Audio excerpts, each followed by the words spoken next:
Bienvenue à nouveau dans notre série Dynamic Building. Dans cette vidéo, nous allons continuer à travailler avec les attributs. Mais cette fois, le type d'attribut sera un nombre au lieu d'une séquence d'animation. Tout d'abord, nous devons attribuer l'attribut numérique à certains objets. Je vais l'attribuer aux écrans que nous avons ici. Assurez-vous que le type d'attribut est bien défini sur nombre. Suivant.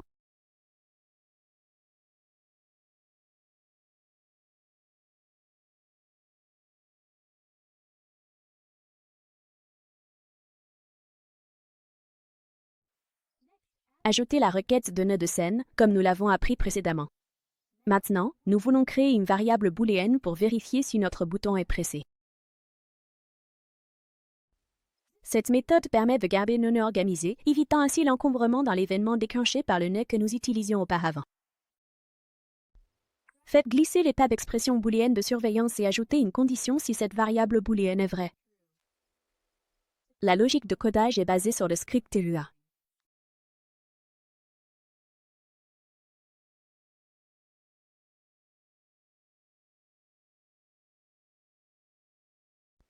Connectez ce nœud au nœud d'obtention d'attribut de type nombre et connectez également la requête de nœud de scène à celui-ci. En combinant la requête de nœud de scène avec la réponse d'obtention d'attribut de nœud, on va parcourir toutes les valeurs d'attribut.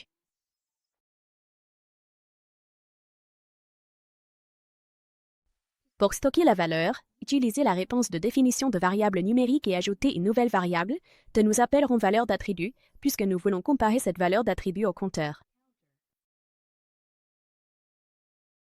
Utilisez.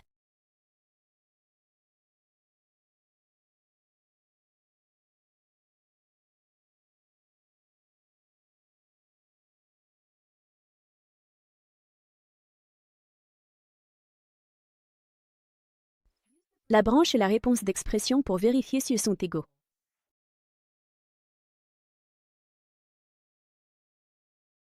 Cette configuration continuera de s'exécuter jusqu'à ce qu'elle trouve une valeur d'attribut égale au compteur.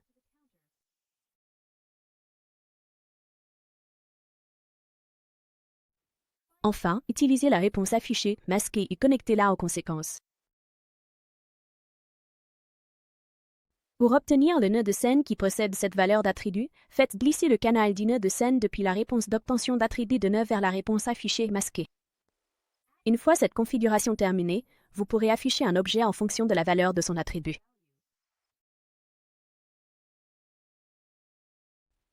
Utilisez la réponse de définition de valeur de chaîne sur le bouton, afin que lorsque vous appuyez sur le bouton, la variable déclenchée par le nœud de détail passe à vrai.